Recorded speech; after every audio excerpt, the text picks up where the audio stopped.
America Iran ಯುದ್ಧಕ್ಕೆ break, Pak China ಮಧ್ಯಸ್ಥಿಕೆ success. 2 ವಾರಗಳ ಕಾಲ ಕದನ ವಿರಾಮ. ಇರಾನ್ನ 10 ಕಂಡೀಷನ್ ಏನು? ಟ್ರಂಪ್ ನಡೆಗೆ ನೆತನ್ಯಾಹು ಏನಂದ್ರು? ಹರ್ಮುಜ್ ಯಾರ ಕಂಟ್ರೋಲ್ಗೆ? ಇದು ಕದನ ವಿರಾಮದ ಸುದ್ದಿ.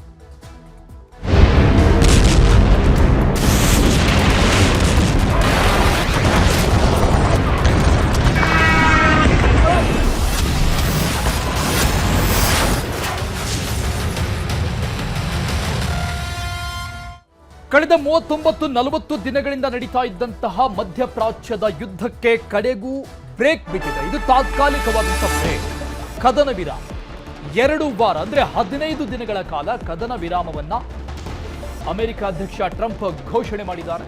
ಪಾಕಿಸ್ತಾನ ಹಾಗೂ ಚೀನಾ ಮಧ್ಯಸ್ಥಿಕೆ ವಹಿಸಿ ಮಾತುಕತೆಯನ್ನ ನಡೆಸಿ ಕಂಡೀಷನ್ಸ್ಗಳನ್ನ ಒಪ್ಪಿಕೊಂಡ ನಂತರದಲ್ಲಿ ಈ ಮಧ್ಯಸ್ಥಿಕೆ ಸಕ್ಸಸ್ ಆಗಿದೆ. ಇರಾನ್ನ 10 ಕಂಡೀಷನ್ಗೆ ಅಮೆರಿಕ ಒಪ್ಕೊಂಡಿದೆ, ಟ್ರಂಪ್ ಒಪ್ಕೊಂಡಿದ್ದಾರೆ. ಇರಾನ್ ಹಾಕಿದ್ದಂತ 10 ಕಂಡೀಷನ್ಸ್ಗಳಿಗೆ ಈ ಸಂಬಂಧಪಟ್ಟಂಗೆ ನಾಡಿದ್ದು ಟರ್ಕಿಯ ಇಸ್ಲಾಮಾಬಾದ್ನಲ್ಲಿ ಮಾತುಕತೆ ಕೂಡ ಇದೆ. ಪ್ರಮುಖ ನಾಯಕರ ನೇತೃತ್ವದಲ್ಲಿ ಮಾತುಕತೆ ನಡೆಯುತ್ತೆ. ಇದು ಕದನ ವಿರಾಮವಷ್ಟೇ, ಯುದ್ಧ ನಿಂತಿಲ್ಲ ಅಂತ ಖಮೇನಿನೇ ಹೇಳಿದರು. ಲೆಬನಾನ್ ಮೇಲೆ ದಾಳಿ ನಿಲ್ಲಲ್ಲ ಅಂತ ಮತ್ತೊಂದು ಕಡೆ ಇಸ್ರೇಲ್ ತನ್ನ ಆಂಗಲ್ ಅನ್ನ ಹೇಳ್ಕೊಂಡಿದೆ. ಕದನ ವಿರಾಮ ಬೆನ್ನಲ್ಲೇ ಷೇರು ಮಾರ್ಕೆಟ್ನಲ್ಲಿ ಜಿಗಿತ ಕಂಡಿದೆ, ಎಲ್ಲವೂ ಕುಸಿತ ಆಗಿತ್ತು. ಇತ್ತ ಆಟೋ ಗ್ಯಾಸ್ ಬೆಲೆಯನ್ನ ರಾಜ್ಯ ಸರ್ಕಾರ ಏರಿಸಿರುವಂಥದ್ದು, ಜೊತೆಗೆ ಚಿನ್ನ ಹಾಗೂ ಬೆಳ್ಳಿ ಬೆಲೆ ಕೊಂಚ ಪ್ರಮಾಣದಲ್ಲಿ ಏರಿಕೆ ಕಂಡಿರೋದು. ಇಷ್ಟೆಲ್ಲ ಬೆಳವಣಿಗೆಗಳು ಆಗಿದೆ. ಸೀಸ್ ಫೈರ್ ಆದ ನಂತರದಲ್ಲಿ, ಕದನ ವಿರಾಮದ ನಂತರದಲ್ಲಿ ಏಪ್ರಿಲ್ 10ನೇ ತಾರೀಕು ಅಂದ್ರೆ ನಾಡಿದ್ದು ಇಸ್ಲಾಮಾಬಾದ್ನಲ್ಲಿ ಮಾತುಕತೆ ಇದೆ. ಈ ಒಂದು ಕದನ ವಿರಾಮ ಮತ್ತು ಈ ಕಂಡೀಷನ್ಸ್ಗಳೇನಿದೆ ಆ ವಿಚಾರಕ್ಕೆ ಸಂಬಂಧಪಟ್ಟಂಗೆ ಮಾತುಕತೆ ಆಗುತ್ತೆ, ಚರ್ಚೆ ಆಗುತ್ತೆ. ಚೀನಾ ಮತ್ತು ಪಾಕಿಸ್ತಾನದ ನಾಯಕರುಗಳು ಈ 2 ದೇಶಗಳ ನಡುವೆ ಮಾತುಕತೆಯ ನಡೆಸಿ ಸಂಧಾನದವನ್ನ ಸಕ್ಸಸ್ ಹಂತಕ್ಕೆ ತೆಗೆದುಕೊಂಡು ಹೋಗಿರುವಂಥದ್ದು. ಈ ಬೆನ್ನಲ್ಲೇ 15 ದಿನಗಳ ಕಾಲ ಈಗ ಸೀಸ್ ಫೈರ್ ಇರುತ್ತೆ, ಕದನ ವಿರಾಮ ಇರುತ್ತೆ. ಇರಾನ್ ಒಟ್ಟಾರೆಯಾಗಿ 15 ಕಂಡೀಷನ್ಸ್ಗಳನ್ನ ಅಮೆರಿಕ ಮುಂದೆ ಇಟ್ಟಿತ್ತು. ಆ ಪೈಕಿ 10 ಕಂಡೀಷನ್ಸ್ಗಳಿಗೆ ಟ್ರಂಪ್ ಒಪ್ಪಿಗೆ ಕೊಟ್ಟಿದ್ದಾರೆ. ಅಂದ್ರೆ ಅಮೆರಿಕ ಅದಕ್ಕೆ ಓಕೆ ಅಂತ ಹೇಳಿದೆ. ಇರಾನ್ ಮೇಲೆ ಯಾವುದೇ ರೀತಿಯಾದಂಥ ದಾಳಿಗಳಾಗಬಾರದು. ಇರಾನ್ಗೆ ಹರ್ಮುಜ್ ಜಲಸಂಧಿ ಮಾರ್ಗ ನಿಯಂತ್ರಣ ಅದು ಇರಾನ್ಗೆ ಇರಬೇಕು. ಇರಾನ್ನ ಯುರೇನಿಯಂ ಪುಷ್ಟೀಕರಣದ ಹಕ್ಕಿಗೆ ಮಾನ್ಯತೆ ಇರಬೇಕು, ಅದಕ್ಕೆ ಯಾರು ತಲೆ ಹಾಕಬಾರದು. ಅಮೆರಿಕ ವಿಧಿಸಿರುವ ಆರ್ಥಿಕ ನಿರ್ಬಂಧಗಳು ಅದೆಲ್ಲವನ್ನು ಕೂಡ ರದ್ದು ಮಾಡಬೇಕು ಅನ್ನೋದಾಗಿತ್ತು. ಇತರೆ ದೇಶಗಳಿಗೆ ಒತ್ತಡ ಹಾಕುವ ನಿರ್ಬಂಧವನ್ನು ಕೂಡ ತೆಗೆಯಬೇಕು. UN ಭದ್ರತಾ ಮಂಡಳಿಯ ನಿರ್ಣಯಗಳನ್ನು ರದ್ದು ಮಾಡಬೇಕು ಅನ್ನೋದು ಇರಾನ್ನ ಕಂಡೀಷನ್ ಆಗಿತ್ತು. IAEA ಮೇಲ್ವಿಚಾರಣಾ ನಿರ್ಬಂಧಗಳನ್ನು ಕಡಿಮೆ ಮಾಡಬೇಕು, ಅಂದ್ರೆ ನ್ಯೂಕ್ಲಿಯರ್ ವಿಚಾರಕ್ಕೆ ಸಂಬಂಧಪಟ್ಟಂಗೆ. ಯುದ್ಧದಿಂದಾದ ಹಾನಿಗೆ ಅಮೆರಿಕ ಹಣ ಪಾವತಿ ಮಾಡಬೇಕು. ಕೊಲ್ಲಿ ರಾಷ್ಟ್ರಗಳಿಂದ ಅಮೆರಿಕ ಸೇನೆಯನ್ನ ಹಿಂತೆಗೆದುಕೊಳ್ಬೇಕು. ಇರಾನ್ ಸುತ್ತಮುತ್ತಲೂ ಕೂಡ ಸೇನಾ ನೆಲೆಗಳನ್ನು ಅಮೆರಿಕ ಮಾಡಿಕೊಂಡಿತ್ತು, ಅದನ್ನು ವಾಪಸ್ ಪಡಿಬೇಕು. ಲೆಬನಾನ್ನಲ್ಲಿ ಹೆಜ್ಬುಲ್ಲಾ ಮೇಲೆ ದಾಳಿ ನಿಲ್ಲಿಸಬೇಕು. ಇದೆಲ್ಲವೂ ಕೂಡ ಇರಾನ್ನ ಕಂಡೀಷನ್ ಆಗಿತ್ತು.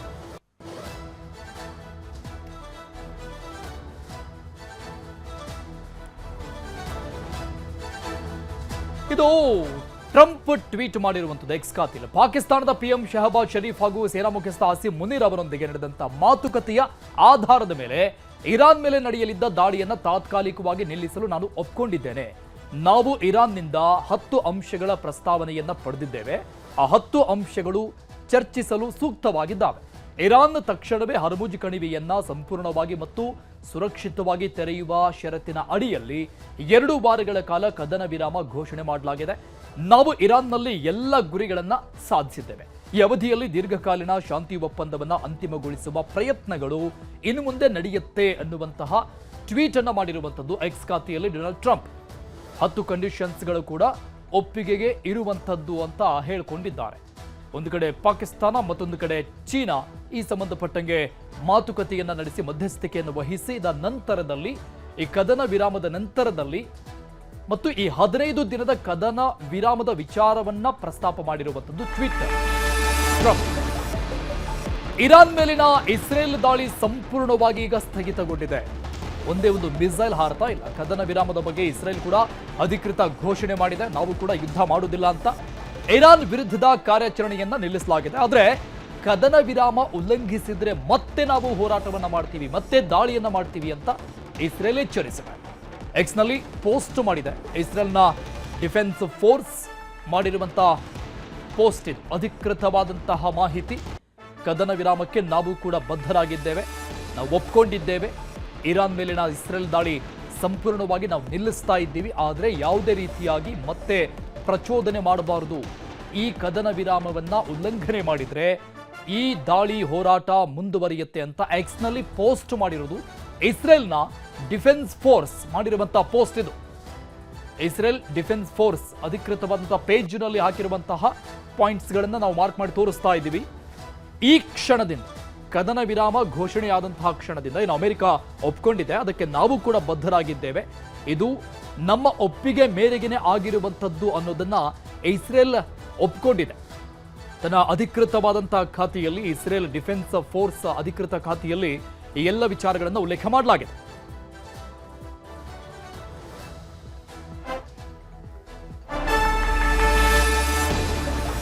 ಇನ್ನು ಕದನ ವಿರಾಮ ಘೋಷಣೆ ಬೆನ್ನಲ್ಲೇ ವಿಶ್ವಸಂಸ್ಥೆಯಲ್ಲೂ ಕೂಡ ಈ ಬಗ್ಗೆ ಚರ್ಚೆ ಆಗಿದೆ. ಹಾರ್ಮುಜ್ನಲ್ಲಿ ವಾಣಿಜ್ಯ ಹಡಗುಗಳ ರಕ್ಷಣೆಗೆ ನಿರ್ಣಯವನ್ನ ತೆಗೆದುಕೊಳ್ಳಲಾಗಿದೆ. ಹಡಗುಗಳ ರಕ್ಷಣೆಗೆ ದೇಶಗಳ ಸಂಘಟನೆಗೆ ಒತ್ತಾಯಿಸಲು ನಿರ್ಣಯವನ್ನ ವಿಶ್ವಸಂಸ್ಥೆಯಲ್ಲಿ ತೆಗೆದುಕೊಳ್ಳಲಾಗಿದೆ. ವಿಟೋ ಅಧಿಕಾರವನ್ನು ಬಳಸಿ ನಿರ್ಣಯವನ್ನ ಮಂಡಿಸಿದೆ ಚೀನಾ ಮತ್ತು ರಷ್ಯಾ. ವಿಶ್ವಸಂಸ್ಥೆಯ ಭದ್ರತಾ ಮಂಡಳಿಯಲ್ಲಿ ನಿರ್ಣಯ ಮಂಡನೆಯಾಗಿದೆ.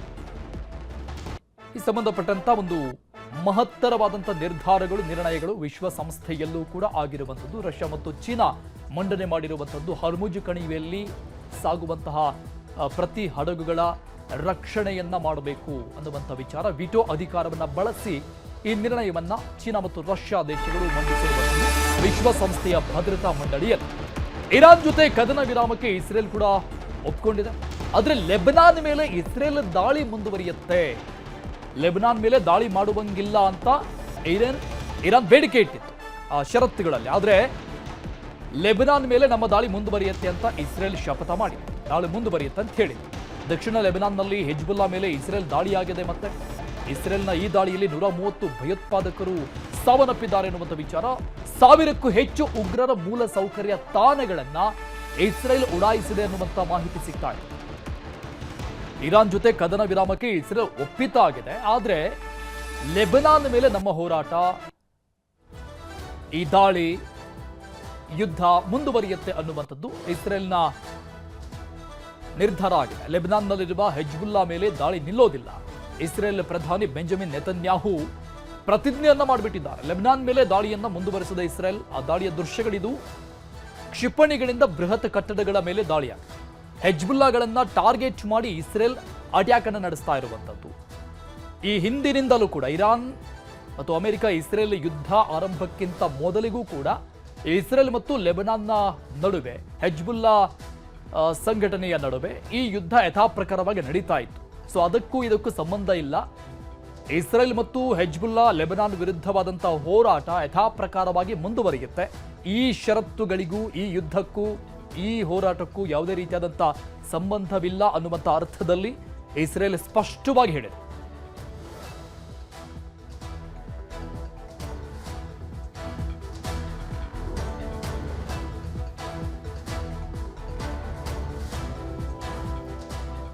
ಈ ಬಗ್ಗೆ ಮಾತನಾಡೋದಕ್ಕೆ ಲೆಫ್ಟಿನೆಂಟ್ ಕರ್ನಲ್ ಸುನಿಲ್ ಅವರು ಸಂಪರ್ಕದಲ್ಲಿದ್ದಾರೆ. ಸರ್ ನಮಸ್ಕಾರ. ಸರ್ ನಮಸ್ತೆ. ನಿನ್ನೆ ಮಾತನಾಡುವಾಗ ನೀವು ಹೇಳ್ತಾ ಇದ್ರಿ ಗೇರಪ್ ಆಗಬಹುದು ಅಂತ ಒಂದು ಮಾತು ಹೇಳಿದ್ರಿ ನೀವು. ಈ ಯುದ್ಧ ಯಾವುದೇ ರೀತಿಯಾದಂಥ ಸರ್ವನಾಶದ ಹಾದಿಗೆ ಹೋಗೋದಿಲ್ಲ ಅಂತ, ಅದು ನಿಜ ಆಗಿದೆ. ಮತ್ತೊಂದು ವಿಚಾರ ಸೀಸ್ ಫೈರ್ ಅನ್ನುವಂಥದ್ದು ಸರ್, 15 ದಿನ. ಬಟ್ ಇದೆಲ್ಲದರ ಮಧ್ಯದಲ್ಲಿ ವಿನ್ ಆಗಿದ್ದು ಯಾರು ಅನ್ನುವಂಥ ಒಂದು ಸಹಜ ಪ್ರಶ್ನೆ ಬರುತ್ತೆ. ಆಮೇಲೆ 15 ದಿನ ಆದ್ಮೇಲೆ ಏನಾಗಬಹುದು ಅನ್ನುವಂಥ ಸಹಜ ಪ್ರಶ್ನೆ ಇದೆ ಸರ್. ನೋಡಿ, ಇದು ಏನ್ ನಡೆದಿದೆ ಈಗ, ಇದು ಒಂದು ಕ್ಲೀನ್ ಅಮೆರಿಕನ್ ವಿಕ್ಟ್ರಿನೂ ಅಲ್ಲ, ಮತ್ತೆ ಒಂದು ಕ್ಲೀನ್ ಇರಾನಿಯನ್ ವಿಕ್ಟ್ರಿನೂ ಅಲ್ಲ. ಅಂಡ್ ಖಂಡಿತವಾಗ್ಲೂ ಇದು ಒಂದು clean Pakistan diplomatic master stroke ಕೂಡ ಅಲ್ಲ. ತುಂಬಾ ಬ್ಲಂಡರ್ಸ್ ಅದ್ರ ಒಳಗಡೆನೂ ಇದೆ, ನಾನು ಹೇಳ್ತೀನಿ ಅದನ್ನ. ಇದು ಒಂಥರ ಫೋರ್ಸ್ಫುಲಿ ಅಮೆರಿಕ ತನ್ನ ಮೇಲೆ ತಾನು ಕೊಂಡಿರುವಂತಹ ಒಂದು ಏನು ಭಾರ ಏನಿತ್ತು, ಆ ಭಾರ ನಿಲ್ಲಿಸಕ್ಕೋಸ್ಕರ ಅವ್ರು ಮಾಡಿದ ಒಂದು ಪ್ರಯತ್ನ. ಅವ್ರೇನ್ ಮಾಡಿದ್ರು, ಹೆದರ್ಸಕ್ ಟ್ರೈ ಮಾಡಿದ್ರು, ನಾನೇನು ಆಬ್ಲಿಟ್ರೇಟ್ ಮಾಡ್ಬಿಡ್ತೀನಿ ಅಂತ ಹೇಳ್ಬಿಟ್ಟು. ಕೇಳಿಸ್ತಿದ್ಯಾ? ನನ್ನ ವಾಯ್ಸ್ ಕೇಳಿಸ್ತಿದ್ಯಾ? Please sir continue. ನಾನು ಈ ರೀತಿ ಸರ್ವನಾಶ ಮಾಡ್ಬಿಡ್ತೀನಿ ಅಂತ ಹೆದರ್ಸಿ, ಅಂದ್ರೆ ನಾನು ಯಾವ ಲೆವೆಲ್ಗೆ ಬೇಕಾದ್ರೂ ಹೋಗಿ ನಿಮ್ಮ ಮೇಲೆ ಅಟ್ಯಾಕ್ ಮಾಡ್ತೀನಿ ಅಂತ ಹೇಳ್ಬಿಟ್ಟು ಅವರು ಪ್ರಯತ್ನ ಪಟ್ರು. ಅದನ್ನ ಆ ರೀತಿ ಎಲ್ಲ ಹೆದರ್ಸಕ್ ಪ್ರಯತ್ನ ಪಟ್ರು.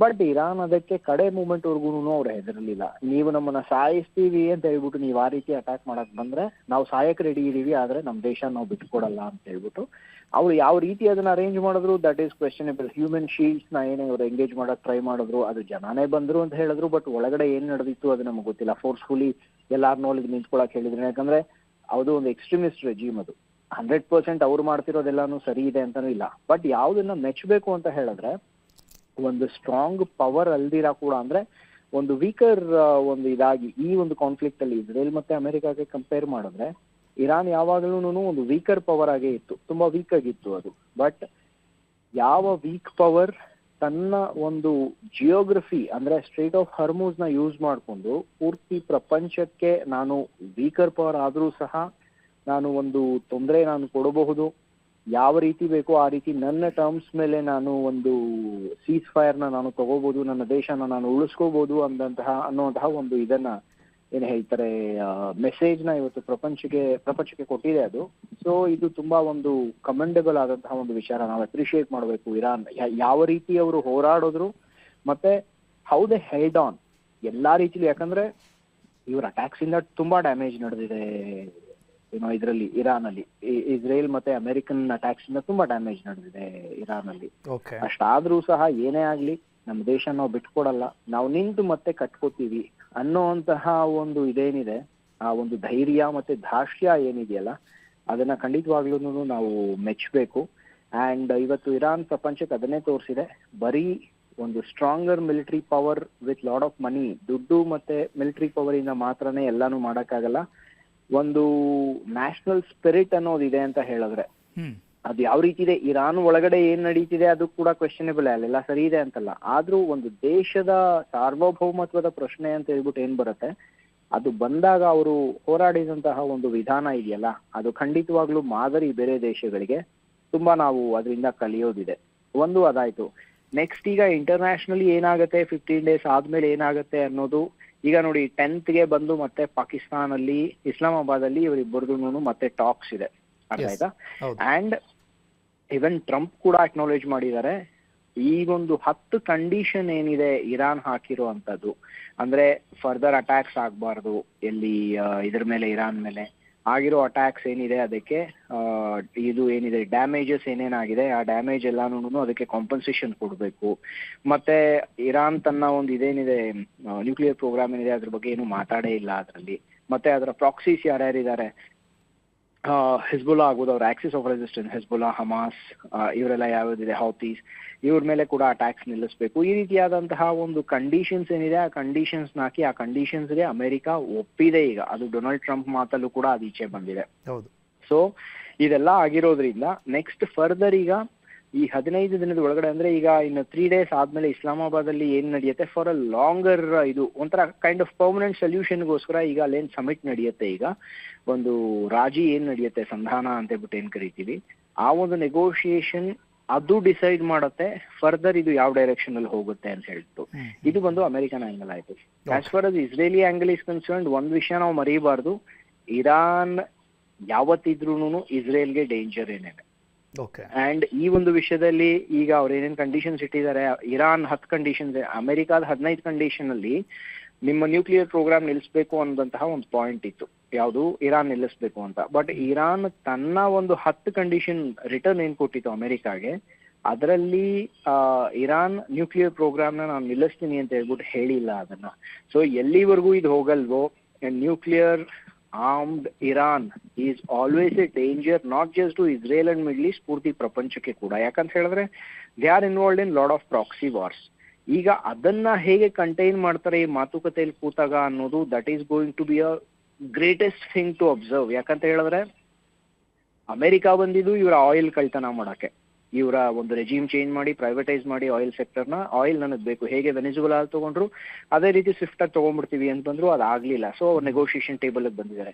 ಬಟ್ ಇಸ್ರೇಲ್ ಯಾವತ್ತೂನು ಆಲ್ದೋ ಅವರು ಈಗ ಸಪೋರ್ಟ್ ಮಾಡ್ತಿರ್ಬೋದು ಇದೇನ್ ನಡೆದಿದೆ ಸೀಸ್ಫೈರ್, ಯಾಕಂದ್ರೆ ಅವ್ರಿಗೆ ರೀಆರ್ಗನೈಸ್ ಮಾಡಕ್ ಈಗ ಫರ್ದರ್ ನೆಕ್ಸ್ಟ್ ಅಟ್ಯಾಕ್ಸ್ ಆಗತ್ತೆ ಅಂತ ಇಟ್ಕೊಳ್ಳಿ 15 days ಆದ್ಮೇಲೆ, ಅವರು ರೀಆರ್ಗನೈಸ್ ಆಗಕ್ಕೆ ಈಗ ಅವ್ರಿಗೆ ಟೈಮ್ ಸಿಗುತ್ತೆ. 15 days ಅಲ್ಲಿ ಅವ್ರು ಏನೇನ್ ಬೇಕು ಪ್ರೊಕ್ಯೂರ್ಮೆಂಟ್ಸ್ ಮಾಡ್ಕೋಬಹುದು, ಫಾಸ್ಟ್ ಟ್ರ್ಯಾಕ್ ಪ್ರೊಕ್ಯೂರ್ಮೆಂಟ್ಸ್ ಮಾಡ್ಕೊಂಡು ಏರ್ ಡಿಫೆನ್ಸ್ ಸಿಸ್ಟಮ್ಸ್ ನ ಅವರು ಮತ್ತೆ ಈಗ ಇದು ಮಾಡ್ಬೋದು, ಏನು ಫುಲ್ ಎಲ್ಲ ರೀಕ್ಯಾಲಿಬ್ರೇಟ್ ಮಾಡ್ಕೋಬಹುದು, ಅದನ್ನ ರಿಪ್ಲನಿಶ್ ಮಾಡ್ಕೋಬಹುದು.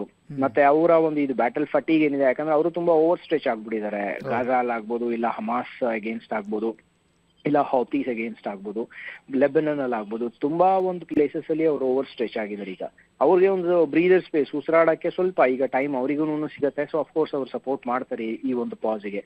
ಬಟ್ ನೆಕ್ಸ್ಟ್ ಏನಿದೆ, ಕಂಪ್ಲೀಟ್ ಇವರ ಒಂದು ಪ್ರೋಗ್ರಾಮ್ ಏನಿದೆಯಲ್ಲ, ಆ ಪ್ರೋಗ್ರಾಮ್ ಈಗ ಇಸ್ರೇಲ್ ರೆಸ್ಪಾನ್ಸ್ ಏನಿರುತ್ತೆ ಅದು ಬಂದು ನೆಕ್ಸ್ಟ್ ನೆಗೋಷಿಯೇಷನ್, ಈಗ ಇಸ್ಲಾಮಾಬಾದ್ ಅಲ್ಲಿ ಏನ್ ನಡೆಯುತ್ತೆ 10th ಆದ್ಮೇಲೆ, ಆ ನೆಗೋಷಿಯೇಷನ್ಸ್ ಅಲ್ಲಿ ಅವರ ನ್ಯೂಕ್ಲಿಯರ್ ಪ್ರೋಗ್ರಾಮ್ ಪ್ಲಸ್ ಅವರ ಒಂದು ಇದು ಆಕ್ಸಿಸ್ ಆಫ್ ರೆಸಿಸ್ಟೆನ್ಸ್, ಅಂದ್ರೆ ಅವರ ಪ್ರಾಕ್ಸಿ ಟೆರರಿಸ್ಟ್ ಆರ್ಗನೈಸೇಷನ್ಸ್ ಯಾವ್ದಿದೆ ಅದಕ್ಕೆ ಇವರು ಹೇಗೆ ಸಪೋರ್ಟ್ ಮಾಡ್ತಾರೆ, ಅದ್ರ ಬಗ್ಗೆ ಏನ್ ನಡೆಯುತ್ತೆ, ಮತ್ತೆ ಇಸ್ರೇಲ್ನ ಇವರು ಟಚ್ ಮಾಡಬಾರದು ಅನ್ನುವಂತಹ ಒಂದು ಕಂಡೀಷನ್ಸ್ ಅವ್ರು ಒಪ್ಪಿದ್ರೆ ಮಾತ್ರ ಇಸ್ರೇಲ್ ಅಟ್ಯಾಕ್ ನಿಲ್ಲಿಸುತ್ತೆ.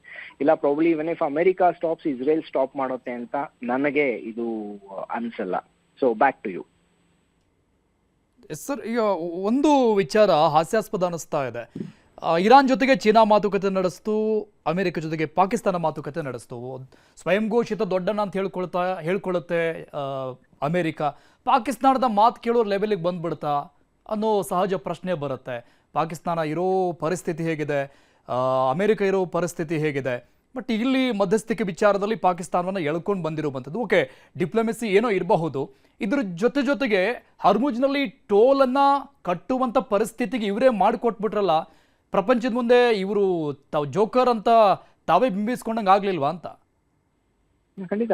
ಹರ್ಮೂಸ್ ಟೋಲ್ ಏನಿದೆ ಅದು that is up for negotiation. ಈಗ ಅಂದ್ರೆ ಅವರು ಈಗ ನಾನು ಹೇಳಿದೆಲ್ಲ 10th ಏನಿದೆ, ಹರ್ಮೂಸ್ ಅಲ್ಲಿ ಯಾವ ರೀತಿ ನಡೆಯುತ್ತೆ, ಅವರು ಮುಂಚೆ ಹೇಗೆ ನಡೀತಿದೆ ಅದೇ ರೀತಿ ಫ್ರೀ ಶಿಪ್ಪಿಂಗ್ ಅವರು ಬಿಡ್ತಾರ. ಯಾಕಂತ ಹೇಳಿದ್ರೆ ಈಗ ಅಮೆರಿಕ ಮೋಸ್ಟ್ಲಿ ಕಾಂಪನ್ಸೇಷನ್ ಪೇ ಮಾಡಿದ್ರೆ ಇರಾನಿಗೆ, ಅವರು ಈ ಫ್ರೀ ಶಿಪ್ಪಿಂಗ್ ಬಿಡಬಹುದು. But that is debatable right now. ಈಗ ಅವರು ಕಂಡೀಷನಲ್ ಓಪನ್ ಮಾಡಿದ್ದಾರೆ. ಕಂಡೀಷನಲ್ಲಿ ಈ ಒಂದು ಸ್ಟೇಟ್ ಆಫ್ ಹರ್ಮೂಸ್ ಏನಿದೆ ಅದರ ಒಂದು ಕಂಡೀಷನಲ್ ಓಪನಿಂಗ್ ನಡೆದಿದೆ ಈಗ. ಬಟ್ ಅದು ನೆಕ್ಸ್ಟ್ ಫರ್ದರ್ ಯಾವ ಕೋರ್ಸ್ ಆಫ್ ಆಕ್ಷನ್ ತಗೊಳುತ್ತೆ ಅದು ದಟ್ ಡಿಪೆಂಡ್ಸ್. ಈಗ ನೆಕ್ಸ್ಟ್ ಮಾತುಕತೆ ಏನ್ ನಡೆಯುತ್ತೆ ಅದರಿಂದ.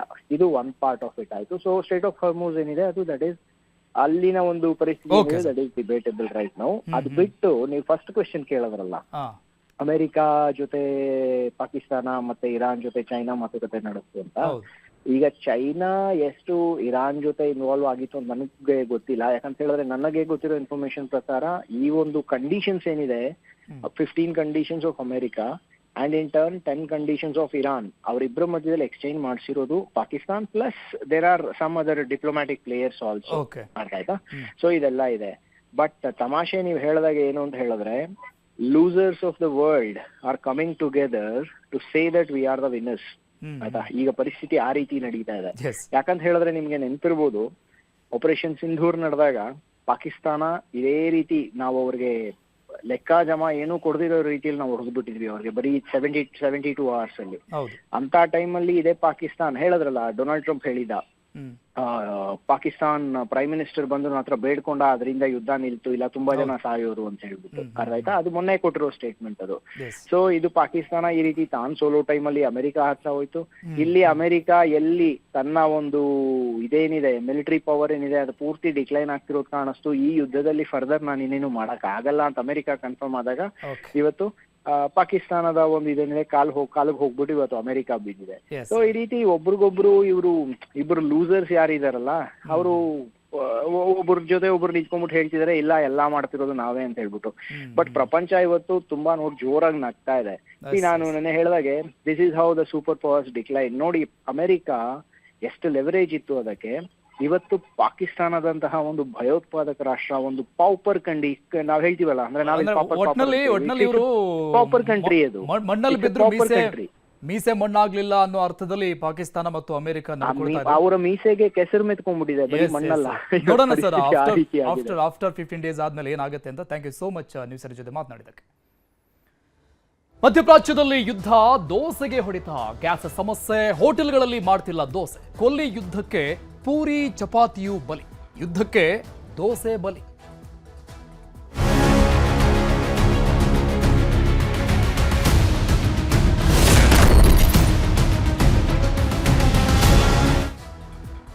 ರಾಜ್ಯದಾದ್ಯಂತ ಈಗಾಗಲೇ ಕಮರ್ಷಿಯಲ್ ಗ್ಯಾಸ್ ವ್ಯತ್ಯಯ ಆಗ್ಬಿಟ್ಟಿದೆ. ಈ ಹಿನ್ನೆಲೆಯಲ್ಲಿ ಹಲವು ಹೋಟೆಲ್ಗಳಲ್ಲಿ ದೋಸೆ ಮಾಡುವುದು ಸ್ಥಗಿತ ಆಗ್ತದೆ. ಎಸ್ಪೆಷಲಿ ಈ ದೋಸೆಗೆ ಫೇಮಸ್ ಆಗಿರುವಂತಹ ಹೋಟೆಲ್ಗಳೇನಿದ್ದಾವೆ ಬಹುತೇಕ ಕಡೆಗಳಲ್ಲಿ ಬಾಗಿಲನ್ನು ಮುಚ್ಚಿಕೊಂಡಿದ್ದಾವೆ. ಹಲವು ಹೋಟೆಲ್ಗಳಲ್ಲಿ ದೋಸೆ ಮಾಡೋದೇ ಸ್ಥಗಿತ ಆಗಿದೆ, ನಿಂತ್ಕೊಂಡಿದೆ. ಯಾಕಂದ್ರೆ ಗ್ಯಾಸ್ ಇಲ್ಲ, ಕಮರ್ಷಿಯಲ್ ಗ್ಯಾಸ್. ಇನ್ನು ಕೆಲವು ಹೋಟೆಲ್ಗಳಲ್ಲಿ ಪರ್ಯಾಯವಾದಂತಹ ವ್ಯವಸ್ಥೆಗಳನ್ನು ಮಾಡಿಕೊಳ್ಳಲಾಗಿದೆ. ಬೆಂಗಳೂರಿನ MTR ಹೋಟೆಲ್ನಲ್ಲಿ ಎಲೆಕ್ಟ್ರಿಕ್ ಸ್ಟವ್ ಅನ್ನ ಬಳಕೆ ಮಾಡಿಕೊಂಡು ಅಲ್ಲಿ ದೋಸೆ ಮಾಡಲಾಗ್ತಾ ಇದೆ. Electric stove. ಬೆಣ್ಣೆ ದೋಸೆ ಹೋಟೆಲ್ಗಳಿಗೆ ಗ್ಯಾಸ್ ಸಮಸ್ಯೆ ಇಲ್ಲ ಅನ್ನೋ ಮಾಹಿತಿ ಮತ್ತೊಂದು ಕಡೆ. ಯಾಕಂದ್ರೆ ಅವರು ಮೊದಲಿಂದಲೂ ಒಂದಿಷ್ಟು ಪರ್ಯಾಯವಾಗಿ ದೋಸೆಗಳನ್ನು ಮಾಡ್ಕೊಂಡು ಬಂದಿರುವಂಥದ್ದು. ಎಲೆಕ್ಟ್ರಿಕ್ ಸ್ಟವ್ ಆಗಿರಬಹುದು, ಬೇರೆ ಬೇರೆ ಭಾಗಗಳಲ್ಲಿ ಸೌದೆ ಒಲೆಗಳಲ್ಲಿ ಮಾಡ್ಕೊಂಡು ಬಂದಿರುವಂಥದ್ದು. ಸೊ ಹೀಗಾಗಿ ಒಂದಿಷ್ಟು ಕಡೆಗಳಲ್ಲಿ ಎಫೆಕ್ಟ್ ಇಲ್ಲ ಅಂದರೂ ಬಹುತೇಕ ಕಡೆಗಳಲ್ಲಿ ಗ್ಯಾಸ್ ಸಮಸ್ಯೆ ಆಗಿದೆ. ದೃಶ್ಯದಲ್ಲಿ ನೋಡ್ತಾ ಇದ್ದು ನಾವು ಬೇರೆ ಬೇರೆ ಕಡೆಗಳಲ್ಲಿ ಸಪ್ಲೈ ಆಗ್ತಾ ಇರುವಂಥದ್ದು. ಒಂದಿಷ್ಟು ಕಡೆಗಳಲ್ಲಿ, ಬಹುತೇಕ ಕಡೆಗಳಲ್ಲಿ ಮೆನುವನ್ನೇ ಕಟ್ ಮಾಡಲಾಗಿದೆ. ಅರ್ಧಕ್ಕರ್ಧ ಅವರ ಅಹವಾಲು, ಅವರ ನೋವನ್ನ ಹೇಳ್ಕೊಡ್ತಾ ಇದ್ದು ದೋಸೆ ಹೋಟೆಲ್ ಮಾಲೀಕರುಗಳು ಏನೇನು ಆಗ್ತಾ ಇದೆ, ಹೇಗೆಲ್ಲ ಗ್ಯಾಸ್ ಸಿಗ್ತಾ ಇಲ್ಲ ಮತ್ತು ಪರ್ಯಾಯ ವ್ಯವಸ್ಥೆಗಳನ್ನು ಹೇಗೆ ಮಾಡಿಕೊಳ್ಳಲಾಗಿದೆ ಅಂತ, ಯಾವ ಯಾವ ಏರಿಯಾಗಳಲ್ಲಿ, ಯಾವ ಯಾವ ಜಿಲ್ಲೆಗಳಲ್ಲಿ ಹೇಗೆ ನಡೀತಾ ಇದೆ ಅಂತ ದೃಶ್ಯದಲ್ಲಿ ನೋಡ್ತಾ ಇದ್ದೀವಿ. MTR ಹೋಟೆಲ್ ಬೆಂಗಳೂರು, ವಿದ್ಯಾರ್ಥಿ ಭವನ, ಮಹಾಲಕ್ಷ್ಮಿ ಟಿಫನ್ ಸೆಂಟರ್ ಬೆಂಗಳೂರು, ದಾವಣಗೆರೆ ಬೆಣ್ಣೆ ದೋಸೆ ಅಂಗಡಿ ಹೋಟೆಲ್, ಮೈಸೂರು ಮೈಲಾರಿ ಪಲಾವ್ ಸೆಂಟರ್, ಇನ್ನು ಶಿವಮೊಗ್ಗದ ಫೇಮಸ್ ಪಲ್ಲವಿ ಹೋಟೆಲ್, ಅಲ್ಲಿ ದೋಸೆನೇ ಫೇಮಸ್. ಸೊ ಅಲ್ಲೆಲ್ಲ ಕೂಡ ಒಂದಿಷ್ಟು ಸಮಸ್ಯೆಗಳಾಗಿದೆ. ಕೆಲವೊಂದಿಷ್ಟು ಕಡೆಗಳಲ್ಲಿ ಸಮಸ್ಯೆ ಆದರೂ ಕೂಡ ಅವರು ಪರ್ಯಾಯವಾದಂತಹ ವ್ಯವಸ್ಥೆಗಳನ್ನು ಮಾಡಿಕೊಂಡು, ಯಾಕಂದರೆ ಗ್ರಾಹಕರನ್ನು ಹಿಡಿದಿಟ್ಟುಕೊಳ್ಳಲೇಬೇಕಾದಂತಹ ಪರಿಸ್ಥಿತಿ ಹೋಟೆಲ್ ಮ್ಯಾನೇಜ್ಮೆಂಟ್ಗೆ, ಮಾಲೀಕರಿಗೆ ಇದ್ದೇ ಇರುತ್ತೆ. ಸೊ ಹಾಗಾಗಿ ಏನೋ ಒಂದು ಮಾಡಿ ದೋಸೆಗಳನ್ನು ಗ್ರಾಹಕರಿಗೆ ನೀಡಲಾಗ್ತಾ ಇದೆ. ಇನ್ನು ಬೆಂಗಳೂರಲ್ಲಿ ಮುಂದುವರೆದಿದೆ ಆಟೋ ಗ್ಯಾಸ್ನ ಅಭಾವ. ಕಾವಲ್ ಭೈರಸಂದ್ರದ ಬಳಿ ಬಂಕ್ ಬಳಿಯಲ್ಲಿ ಅರ್ಧ ಕಿಲೋಮೀಟರ್ ಗಟ್ಟಲೆ ಕ್ಯೂ ನಿಂತ್ಕೊಂಡಿದೆ. ಇದು ಸಹಜವಾಗಿ ಕಾಣ ಸಿಗ್ತಾ ಇರುವಂತಹ ದೃಶ್ಯಾವಳಿಗಳು. ಆಟೋ ಗ್ಯಾಸ್ ಬಂಕ್ ಮುಂದೆ ಅರ್ಧ ಕಿಲೋಮೀಟರ್, 1 ಕಿಲೋಮೀಟರ್ ಉದ್ದದವರೆಗೂ ಆಟೋಗಳನ್ನು ಕ್ಯೂ ನಿಲ್ಲಿಸಿಕೊಂಡಿರುವಂಥದ್ದು. ಕಾವಲ್ ಭೈರಸಂದ್ರದ ಬಂಕ್ ಬಳಿಯಲ್ಲಿ ಆಟೋಗಳು ಕ್ಯೂ ನಿಂತಿದ್ದಾವೆ. ಬಂಕ್ನ ಎರಡೂ ಬದಿಯಲ್ಲಿ ಕ್ಯೂ ನಿಂತ್ಕೊಂಡಿದ್ದಾವೆ ಆಟೋಗಳು. ಗ್ಯಾಸ್ ರೇಟ್ ಜಾಸ್ತಿ ಅಂತ ಆಟೋ ಚಾಲಕರು ಬೇಸರ ವ್ಯಕ್ತಪಡಿಸ್ತಾ ಇದ್ದಾರೆ. 5 ಲೀಟರ್ ಅಷ್ಟೇ ಕೊಡ್ತಾ ಇದ್ದಾರೆ, ಏನು ಮಾಡೋದು, ಹೇಗೆ ಜೀವನ ನಡೆಸೋದು, ಗಾಡಿ ಓಡಿಸೋದಾದ್ರೂ ಹೇಗೆ ಅಂತ ಪ್ರಶ್ನೆ ಮಾಡ್ತಾ ಇದ್ದಾರೆ. ಈಗ 2-3 ಗಂಟೆಗಳ ಕಾಲ ಕಾದು ನಿಂತ್ಕೊಂಡ್ರು ಕ್ಯೂನಲ್ಲಿ. ಒಂದು ಆಟೋಗೆ 5 ಲೀಟರ್ ಮಾತ್ರ ಕೊಡೋದು. ಎಷ್ಟು, ಯಾಕಂದ್ರೆ ಎಲ್ಲರಿಗೂ ಅವರು ಸರ್ವೈವ್ ಮಾಡಬೇಕಾಗಿರುತ್ತೆ. 100 ರೂಪಾಯಿ 1 ಲೀಟ್ರ್. ಎಷ್ಟು ಲೀಟರ್ ಕೊಡ್ತಾರೆ ಈಗ? ಅವ್ರು ಕೊಡ್ತಾರೆ 5 ಲೀಟ್ರ್ 10 ಲೀಟ್ರ್ ಎಷ್ಟು ಬೇಕೋ ಅಷ್ಟು ಕೊಡ್ತಾರೆ. ನಾವು ಒಂದು 3 ಲೀಟ್ರ್ ಹಾಕ್ಕೊಂಡು ಇದು ಮಾಡ್ತೀನಿ. ಜಾಸ್ತಿ ಕೊಡಲ್ಲ ಕಸ್ಟಮರ್. 36 ರೂಪಾಯಿ ಮಿನಿಮಮ್ ಮೀಟ್ರ್. 50 ರೂಪಾಯಿ ಕೊಡೋ ಅಂದರೆ ಯಾಕಪ್ಪ 50 ರೂಪಾಯಿ 40 ರೂಪಾಯಿ ತಗೋಪ್ಪ ಅಂತ ಹೇಳ್ತಾರೆ. ನಮಗೆ ಗ್ಯಾಸ್ಗೆ ತುಂಬ ತೊಂದರೆ ಆಗಿದೆ. ಆದಷ್ಟು ನಮಗೆ ಗ್ಯಾಸ್ಗೆ ಕರೆಕ್ಟಾಗಿ ಸಿಕ್ಕಂಗೆ ಮಾಡಬೇಕಷ್ಟೇ. ಅಂದರೆ ಇಲ್ಲಿ ನಿನ್ನೆ ಒಂದು 5 ಲೀಟ್ರ್ ಹಾಕ್ತಿದ್ರು, ಇವತ್ತು ಎಷ್ಟು ಹಾಕ್ತಾರೆ ಅಂತ ಗೊತ್ತಿಲ್ಲ. ನಮಗೆ ಫುಲ್ ಟ್ಯಾಂಕ್ ಕೊಟ್ಬಿಟ್ರೆ ಅನುಕೂಲ, ಯಾಕೆಂದರೆ ದಿನ ಅಲ್ಲಿ ಬಂದು ಕಾಯೋಕ್ಕಾಗಲ್ಲ. ಆ ಥರ ಆಗ್ಬಿಟ್ಟಿದೆ ನಮಗೆ ಇವಾಗ. 100% ನೀವು ಇವಾಗ ಗ್ಯಾಸ್ ಇಲ್ಲ ಅಂದರೆ ಇನ್ಕಮ್ ಇಲ್ಲಿಂದ ಬರುತ್ತೆ. ದುಡಿಯೋರು ಎಲ್ಲಿಂದ ಹೋಗಿ ದುಡಿತಾರೆ ಹೇಳಿ? ದುಡಿಬೇಕಂದ್ರೆ ನಾವು ನಮಗೆ ಗ್ಯಾಸ್ ಬೇಕಾಗಿದೆ. ಗ್ಯಾಸ್ ಇಲ್ಲ, ಅದಕ್ಕೋಸ್ಕರ ಆಗ್ತಾ ಇಲ್ಲ. ಇಲ್ಲಿ ನೀವು 4 ಗಂಟೆ ನಿಂತ್ಕೊಂಡು ಇದು ಮಾಡ್ತೀರಾ, ತಗೊಂಡು ಹೋಗ್ತೀರಾ, ಫೇರ್ಸು ಇನ್ಕ್ರೀಸ್ ಮಾಡ್ತಲ್ಲ, ಏನೂ ಮಾಡ್ತಲ್ಲ. ಎಲ್ಲಿಂದ? ಇದು ಆಟೋ ಚಾಲಕರು ಹೇಳ್ತಾ ಇರುವಂಥದ್ದು. ಬೆಂಗಳೂರಿನ ಕಾವಲ್ ಭೈರಸಂದ್ರದ ಒಂದು ಬಂಕ್ನ ದೃಶ್ಯವನ್ನು ನೋಡ್ತಾ ಇದ್ದೀವಿ. ಯಥಾ ಪ್ರಕಾರವಾಗಿ ಅವರು 3-4 ಗಂಟೆಗಳ ಕಾಲ ನಿಂತುಕೊಂಡು ಗ್ಯಾಸ್ ತುಂಬಿಸಿಕೊಳ್ತಾ ಇದ್ದಾರೆ. ರಾಜ್ಯದಲ್ಲಿ ಆಟೋ ಗ್ಯಾಸ್ ಸರಬರಾಜು ಹೆಚ್ಚಳ, ಇದಕ್ಕೆ ಕ್ರಮ ಆಗ್ತಾ ಇದೆ ಸರ್ಕಾರದಿಂದ. ಗ್ಯಾಸ್ ಅಭಾವದಿಂದ ನಲುಗಿದ್ದಂಥ ಆಟೋ ಚಾಲಕರು ಸ್ವಲ್ಪ ಮಟ್ಟಿಗೆ ನಿರಾಳರಾಗುವಂತಹ ಸುದ್ದಿ ಇದು. ಖಾಸಗಿ ಬಂಕ್ಗಳಲ್ಲಿ ಆಟೋ LPG ಗ್ಯಾಸ್ ಕೊರತೆ ಆದಂತಹ ಹಿನ್ನೆಲೆಯಲ್ಲಿ ಈಗ ತಾನು ನಾವು ದೃಶ್ಯದಲ್ಲಿ ನೋಡ್ತಾ ಇದ್ವಿ. ಆ ರೀತಿಯಾದಂತಹ ಸಮಸ್ಯೆ ಹಿನ್ನೆಲೆಯಲ್ಲಿ ಈಗ ಸರ್ಕಾರಿ ಸ್ವಾಮ್ಯದ ಕಂಪನಿಗಳಿಂದ ಹೆಚ್ಚುವರಿಯಾಗಿ ಗ್ಯಾಸ್ ಸರಬರಾಜು ಮಾಡುವುದಕ್ಕೆ ಸರ್ಕಾರ ಕ್ರಮ ತೆಗೆದುಕೊಂಡಿದೆ. IOC ಬಿಪಿಸಿ ಮತ್ತು ಎಚ್ಪಿಸಿ ಕಂಪನಿಯಿಂದ ಹೆಚ್ಚುವರಿ ಗ್ಯಾಸ್ ಸರಬರಾಜು ಮಾಡೋದಕ್ಕೆ ನಿರ್ಧಾರ ಮಾಡಲಾಗಿದೆ. ಕ್ರಮ ಕಳೆದ 5 ದಿನದಿಂದ ಹೆಚ್ಚುವರಿ ಆಟೋ ಗ್ಯಾಸ್ ಪೂರೈಕೆ ಆಗ್ತಾ ಇದೆ. ಹೆಚ್ಚುವರಿ ಗ್ಯಾಸ್ ಪೂರೈಕೆಯಿಂದ ಸ್ವಲ್ಪ ಪ್ರಮಾಣದಲ್ಲಿ ಸಮಸ್ಯೆ ಅಲ್ಲಲ್ಲಿ ತಗ್ಗುತ್ತಾ ಇದೆ. ಈ ಕ್ಯೂ ಮತ್ತು ಕಾಯುವಂತಹ ಸಮಯ ಮತ್ತೆ ಅವರಿಗೆ ಲಿಮಿಟ್ ಏನು ಮಾಡಲಾಗಿತ್ತು ಅದೆಲ್ಲವೂ ಕೂಡ ಸ್ವಲ್ಪ ಪ್ರಮಾಣದಲ್ಲಿ ತಗ್ಗುತ್ತಾ ಇದೆ. ಸರಾಸರಿ 83.58 ಮೆಟ್ರಿಕ್ ಟನ್ ಆಟೋ LPG ಸರಬರಾಜಾಗ್ತಾ ಇದೆ. ಈ ಹಿಂದೆ ಒಂದು ದಿನಕ್ಕೆ 56.67 ಮೆಟ್ರಿಕ್ ಟನ್ ಸರಬರಾಜು ಮಾಡ್ತಾ ಇತ್ತು. ಸರ್ಕಾರಿ ಸ್ವಾಮ್ಯದ ಕಂಪನಿಗಳು ಸರಬರಾಜು ಮಾಡ್ತಾ ಇದ್ದಂಥ ಪ್ರಮಾಣ ಇದು. ಕಳೆದ 5 ದಿನದಿಂದ ಈ ಒಂದು ಪ್ರಮಾಣ ಜಾಸ್ತಿ ಆಗಿದೆ. ಸರ್ಕಾರ ಕ್ರಮವನ್ನು ತೆಗೆದುಕೊಂಡಿದೆ. 5 ದಿನದಿಂದ ಹೆಚ್ಚುವರಿ ಗ್ಯಾಸ್ ಪೂರೈಕೆ ಆಗ್ತಾ ಇದೆ. ಸೊ ಈ ಹಿನ್ನೆಲೆಯಲ್ಲಿ ಬೇಕಾಗಿರುವಂತಹ ಗ್ಯಾಸ್ ಪ್ರಮಾಣ ಏನಿದೆ ಅದು ಮತ್ತು ಸಮಸ್ಯೆ ಏನಿದೆ ಅದನ್ನ ತಗ್ಗಿಸುವಂತಹ ಕ್ರಮಗಳಾಗ್ತಾ ಇದೆ ಸರ್ಕಾರದಿಂದ. ಈ ಬಗ್ಗೆ ಡೀಟೇಲ್ಸ್ ಕೊಡ್ತಾರೆ ನಮ್ಮ ಪ್ರತಿನಿಧಿ ಕಾರ್ತಿಕ್ ಲೈವ್ ನಲ್ಲಿ ಜಾಯ್ನ್ ಆಗ್ತಾ ಇದ್ದಾರೆ. ಕಾರ್ತಿಕ್, ಒಂದ್ 2-3 ದಿನಗಳ ಹಿಂದೆ KH ಮುನಿಯಪ್ಪ ಅವರನ್ನ ಆಟೋ ಚಾಲಕರ ಸಂಘಟನೆಯವರು ಆಟೋ ಚಾಲಕರು ಹೋಗಿ ಬೇಡ್ಕೊಂಡಿದ್ರು, ಅತ್ತೆ ಬಿಟ್ಟಿದ್ರು, ಪಾಪ ಇಂಥ ಸಮಸ್ಯೆ ಆಗ್ಬಿಟ್ಟಿದೆ ಅಂತ. ಸೊ ಫೈನಲಿ ಇಂಥದ್ದೊಂದು ನಿರ್ಧಾರ ಸರ್ಕಾರದಿಂದ ಇಂತಹ ಒಂದು ಕ್ರೂಷಿಯಲ್ ಮೂಮೆಂಟ್ ಅಲ್ಲಿ ಬಂದಿರುವಂಥದ್ದು ನಿರಾಳತೆ ಮತ್ತು ಸರ್ಕಾರ ಮಾಡಬೇಕಾಗಿರುವಂಥ ಕೆಲಸ ಇದು. ಸೊ ಎಷ್ಟೆಷ್ಟು ಪ್ರಮಾಣದಲ್ಲಿ ಸರಬರಾಜು ಮಾಡೋದಕ್ಕೆ ಸರ್ಕಾರ ಕ್ರಮ ಆಗುತ್ತೆ? ಇದರ ಪ್ರಮಾಣ ಇನ್ನೂ ಸ್ವಲ್ಪ ಜಾಸ್ತಿ ಮಾಡಬಹುದಾ, ಹೇಗೆ?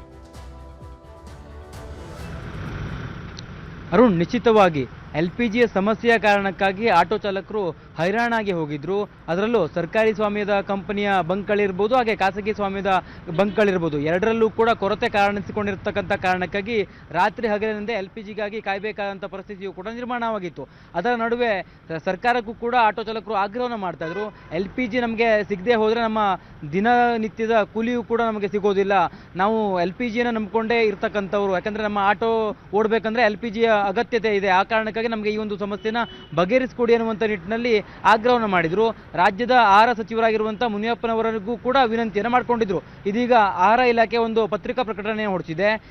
ಕಳೆದ 5 ದಿನಗಳಿಂದ ಸರ್ಕಾರಿ ಸ್ವಾಮ್ಯದ ಬಂಕ್ಗಳಲ್ಲಿ ನಾವು LPG ಸರಬರಾಜನ್ನು ಹೆಚ್ಚಳ ಮಾಡಿದ್ದೇವೆ ಅನ್ನೋದನ್ನು ಅಲ್ಲಿ ಬಹಿರಂಗಪಡಿಸುವಂಥ ಕೆಲಸವನ್ನು ಮಾಡಿದೆ. ಅಂದರೆ ಸರಾಸರಿ 83 ಮೆಟ್ರಿಕ್ ಟನ್ನಷ್ಟು LPGಯನ್ನು ಸರ್ಕಾರಿ ಸ್ವಾಮ್ಯದ ಬಂಕ್ಗಳ ಮೂಲಕವಾಗಿ ವಿತರಣೆಯನ್ನು ಮಾಡಲಾಗ್ತದೆ. ಈ ಹಿಂದೆ ಯುದ್ಧ ಆರಂಭ ಆಗೋದಕ್ಕಿಂತ ಮೊದಲೇ 56 ಮೆಟ್ರಿಕ್ ಟನ್ನಷ್ಟು LPGಯನ್ನು ದಿನನಿತ್ಯ ಈ ಸರ್ಕಾರಿ ಸ್ವಾಮ್ಯದ ಬಂಕ್ಗಳಲ್ಲಿ ಸರಬರಾಜನ್ನು ಮಾಡಲಾಗ್ತಿತ್ತು.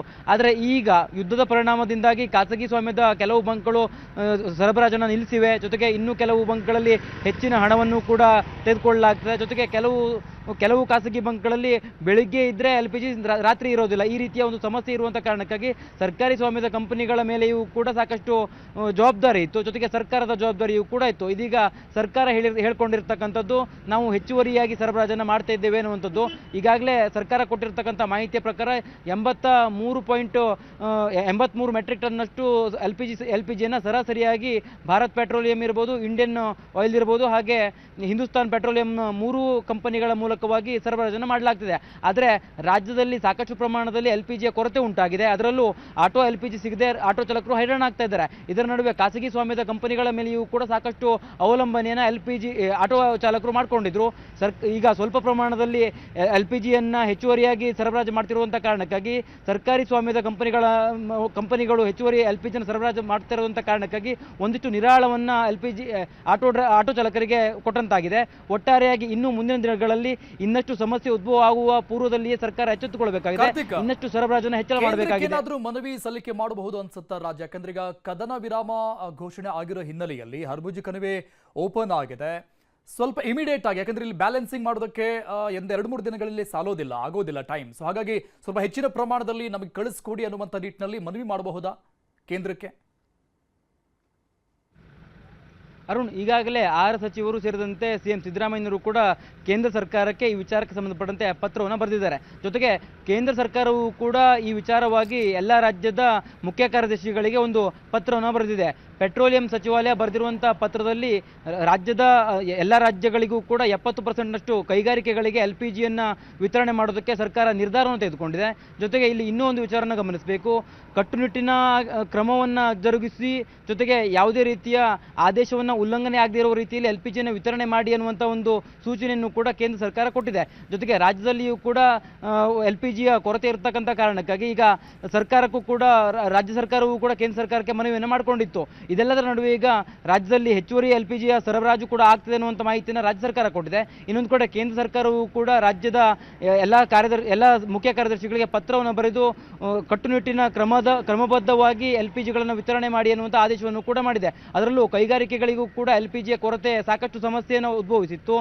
ಜೊತೆಗೆ LPG ಇಲ್ಲದೆ ಇರುವಂಥ ಕಾರಣಕ್ಕಾಗಿ ಕೈಗಾರಿಕೆಗಳಲ್ಲಿ ಉತ್ಪಾದನೆಯೂ ಕೂಡ ಕುಂಠಿತವಾಗಿತ್ತು. ಇದೀಗ ಕೇಂದ್ರ ಸರ್ಕಾರ 70%ನಷ್ಟು LPGಯನ್ನು ಕೈಗಾರಿಕೆಗಳಿಗೂ ಹಂಚಿಕೆ ಮಾಡೋದಕ್ಕೆ ನಿರ್ಧಾರವನ್ನು ತೆಗೆದುಕೊಂಡಿದೆ. ಜೊತೆಗೆ ಕಳೆದ ಮಾರ್ಚ್ನಲ್ಲಿ ಯಾವ ರೀತಿಯಾಗಿ LPG ಯ ಬೇಡಿಕೆ ಇತ್ತು ಅದರ ಆಧಾರವಾಗಿ ಈ ಒಂದು ಮುಂದಿನ ದಿನಗಳಲ್ಲಿ LPGಯನ್ನು ವಿತರಣೆ ಮಾಡ್ತೇವೆ ಅನ್ನುವಂಥ ಒಂದು ಮಾಹಿತಿಯನ್ನು ಕೂಡ ಕೊಟ್ಟಿದೆ.